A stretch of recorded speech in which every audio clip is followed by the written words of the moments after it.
Hi friends, మనం ఈరోజు 10వ తరగతి తెలుగు పాఠ్యపుస్తకం దానిలో మొదటి పాఠం దానశీలము. ఆ పాఠ్యం సంబంధించినటువంటి మరొక పద్యాన్ని ఈరోజు మనం ఈ వీడియోలో నేర్చుకుందాం. మరి మొదట దానశీలము అనేటువంటి పాఠ్యాంశాన్ని రచించినటువంటి కవి ఎవరు అంటే బమ్మెర పోతనగా మనము చెప్పుకోవడం జరుగుతుంది. మరి బమ్మెర పోతన 15వ శతాబ్దానికి చెందినవాడని మనము చెప్పుకోవడం జరిగింది. మరి ఈయన ఎక్కడ జన్మించాడు అంటే జనగామ జిల్లా బమ్మెర అనేటువంటి గ్రామంలో ఈ పోతన గారు జన్మించడం జరిగింది. మరి వీరి యొక్క తల్లిదండ్రులు ఎవరు అంటే తల్లి లక్కమాంబ, తండ్రి కేసనగా మనము చెప్పుకుంటాం. మరి ఈ బమ్మెర పోతన చేసినటువంటి రచనలు ఏవి అంటే శ్రీమదాంధ్ర మహాభాగవతము, భోగినీ దండకము, నారాయణ శతకము, వీరభద్ర విజయం అనేటువంటి రచనలు చేశాడు. మరి పోతన గారి యొక్క బిరుదేంటి అంటే సహజ పండితుడు అని మనము చెప్పుకుంటాం. మరి ఇతని యొక్క స్టైల్ అంటే శైలి ఏంటిదంటే శబ్దాలంకారాల సొగసుతో భక్తి రస ప్రధానంగా పండిత పామర జనరంజకంగా ఇతని యొక్క శైలి మనకు కనపడుతూ ఉంటుంది. మరి ఈ దానశీలము అనేటువంటి పాఠ్యాంశాన్ని ఏ ప్రక్రియ నుండి తీసుకోబడింది అంటే పురాణ ప్రక్రియ నుంచి తీసుకోవడం జరిగింది. ఏంటి సార్ పురాణము అంటే? పురాణము అంటే పాతదైనను కొత్తగా భాషించినటువంటి దాన్ని ఇక్కడ మనము పురాణము అని చెప్తాం. మరి ఈ బమ్మెర పోతన రాసినటువంటి దానశీలము పాఠ్యాంశంలో మనము మరొక పద్యాన్ని చూసి దానికి భావాన్ని తెలుసుకుందాం. కారే రాజులు రాజ్యములు గలుగవే గర్వోన్నతిన్ బొందరే వారేరి సిరి మూటగట్టుకొని పోవంజాలిరే భూమిపై పేరైనంగలదే శిబి ప్రముఖులున్ ప్రీతిన్ యశకాములైరే కోర్కులు వారలన్ మరచిరే ఇక్కాలమున్ భార్గవా. ఏది మళ్ళొకసారి పద్యాన్ని చూద్దాం.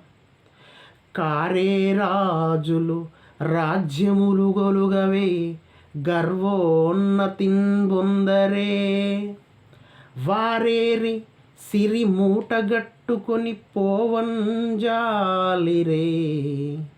భూమిపై పేరైనంగలదే శిబి ప్రముఖులున్ ప్రీతిన్ యశకాములై ఈరే కోర్కులు వారలన్ మరచిరే ఇక్కాలమున్ భార్గవా. ఒక్కసారి ఈ పద్యం భావం చూద్దాం. ఇక్కాలమున్ భార్గవ. భార్గవ అంటే ఆచార్య, పూర్వం ఎందరో రాజులున్నారు. అంటే కారే రాజులు అంటే లేరా రాజులు, రాజ్యములు గలగవే వాళ్ళకు రాజ్యాలు లేవా, గర్వోన్నతిన్ బొందరే ఎంతో అహంకారంతో విర్రవీగలేదా వాళ్ళు. ఆచార్య, పూర్వం ఎందరో రాజులున్నారు, వారికి రాజ్యాలు ఉన్నాయి, వారు ఎంతో అహంకారంతో విర్రవీగారు. కానీ భూమిపై పేరైనను గలదే, మరి వారికి ఈ భూమి మీద అలా విర్రవీగినటువంటి రాజుల పేరు ఈరోజు వినపడడం లేదు. వాళ్ళ పేరు కూడా ఎక్కడ ఎవరు తీసుకోవడం లేదు.